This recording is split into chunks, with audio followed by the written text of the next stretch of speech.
Nancy Pelosi's daughter, Christine Pelosi, is shaking up the sexual harassment debate in Sacramento. The chair of the California Democratic Party Women's Caucus stunned everyone at a legislative committee hearing last week with this bold statement.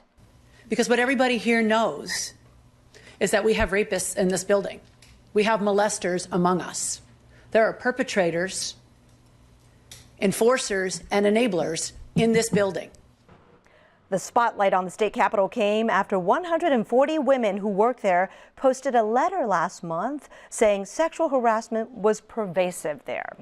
Now, this was a huge week for the Me Too movement. In addition to the 3 members of Congress stepping down, Time magazine named the women who came forward the Silence Breakers Person of the Year. And of course, in Sacramento, you've been working on behalf of that. Christine, thanks for joining us today. This is actually your second time here. You were supposed to be with us when the Kate Steinle verdict came down. But in a way, I'm glad that we waited, because since then, in the last 9 days, so much has happened. You couldn't even believe it, right?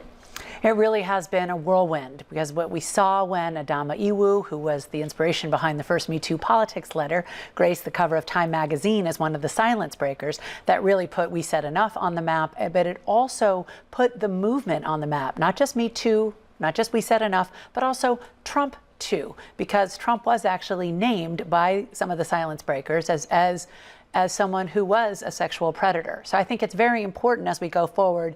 As Senator Franken said when he resigned, the irony is not lost on any of us that some people are leaving, and there's still an accused predator in the White House who bragged about assaulting women. Well, now that the spotlight is on, it's probably not going to be turned off. But I did want to revisit your statement. You said there are rapists in the building when you testified in front of that panel. And there were some people who felt like, well, you can't say that without naming names. Do you still believe you did the right thing? But since then, others have come up with names.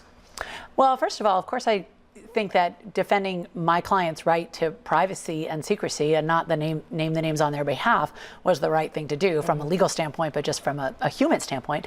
The fact of the matter is, if you work in any large community, statistically speaking, there are going to be rapists there. It happens that through the Whisper Network, we know this to be true about the state capitol, and that's why we've been working so hard to try to get a hotline going and get services up and running. The Assembly, I will say, has been very responsive. We had a good conference call with them today, so they are trying to connect victims to services, because the fact is, if you see a transparent path to justice, you're more likely to come forward. And that is true whether you are a staff person in Sacramento, or if you're a custodian in San Francisco, or a farm worker in Fresno. So what needs to happen systematically, both for the protection of the women who do come forward, but also in terms of a clear consequence to deter future action? Well, what we need is zero tolerance. Now, let's not conflate that with one strike, you're out. Right? We have my daughter, Bella, who's here with us in studio, goes to public school here in San Francisco. They have zero tolerance. It means you have a range of consequences. You might get a reflection sheet. You might get detention, suspension. You're a long way to expulsion. And the whole idea is premised around restorative justice. We can do the same thing in these workplace settings. We have to change Title VII so that you can name your perpetrator directly, so that you ban mandatory non-disclosure agreements, and that we have much better codes of conduct and interactive trainings at the start, so everybody's clear, this is the behavior that's acceptable, this is the behavior that's unacceptable, and just like juries do every single day, make a choice based on the activities. All right, Christine Pelosi, I'm glad you came back and that we got this interview done. Obviously, chair of the Democratic Party Women's Caucus. Keep using the hashtag We Said Enough. Is that what it is? Or Me Too? We Said Enough, Me Too, and Trump Too. All right, Larry?